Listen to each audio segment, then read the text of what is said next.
Je m'appelle Yacine Faoui, j'ai 28 ans, je suis journaliste à Téléfoot pour TF1 et voilà, je suis journaliste sportif depuis 8 ans maintenant. Je réalise des reportages, des interviews pour Téléfoot toutes les semaines et je suis Alençonnais. Quelle personne vous a le plus aidé dans votre carrière? Alors en commençant ma carrière, forcément il y a mes parents.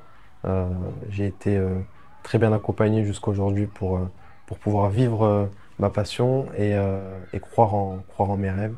Et ensuite, quand je suis entré à Téléfoot, le rédacteur en chef de Téléfoot qui m'a tendu la main quand j'étais en stage et qui m'a permis d'entrer dans la rédaction de Téléfoot, donc Marc Ambrosiano. Quand avez-vous commencé à prendre de la visibilité? Très bonne question. Quand est-ce que j'ai commencé? À partir du moment où je passais à l'écran. Le moment qui a fait que ça a quand même explosé, c'est la Coupe du Monde au Qatar. Forcément, vous avez une visibilité qui est au maximum parce que vous avez peut-être 10, 15, 20 millions de téléspectateurs. C'est colossal. Vous passez dans des mags d'après-match où il y a encore beaucoup de monde à la télé, vous interviewez des grands joueurs, bah, le président de la République aussi. Donc c'est forcément ça vous donne une autre visibilité. Et après la Coupe du Monde, je l'ai senti. Quelle a été votre plus belle rencontre? Ma plus belle rencontre, Zinedine Zidane, à l'occasion de ses 50 ans. J'ai pu faire l'interview d'une idole pour beaucoup de Français, mais aussi une idole pour moi. Et ça a été un moment émouvant et une superbe rencontre. Euh, voilà, retracer avec lui les grands moments de sa vie, fêter son anniversaire. On lui a offert un gâteau d'anniversaire à ce moment-là. Donc voir Zidane en face de vous, déjà, c'est fou.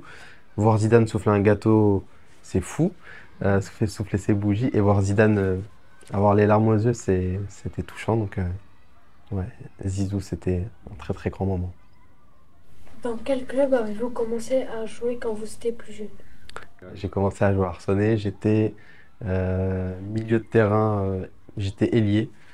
Donc voilà, je jouais à ce poste. Ensuite, j'ai joué à Saint-Paterne. Ensuite, j'ai joué à Saint-Germain-du-Corbéis. Ouais, j'ai fait. Ouais. On a un point commun, tu vois. J'ai pas marqué l'histoire de Saint-Germain-du-Corbéis, par contre. Quelle célébrité voudrez-vous rencontrer en dehors du football?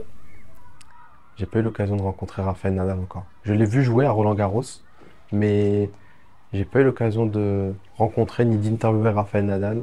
Et c'est une personne que j'admire beaucoup. Euh, ouais, je dirais Rafael Nadal.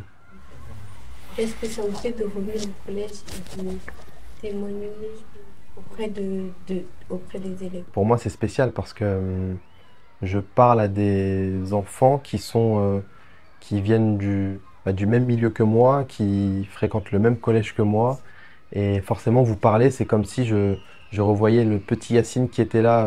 Et forcément, c'est assez spécial. Donc, partager, c'est important. Tout ce que je fais aujourd'hui, c'est une richesse parce que je vois beaucoup de choses, je vis beaucoup de choses. Mais le partager et pouvoir motiver aussi d'autres personnes, et qui plus est des personnes qui viennent de la même ville que moi et du même collège que moi, c'est encore plus valorisant. Donc voilà, tant que je peux le faire, je le ferai.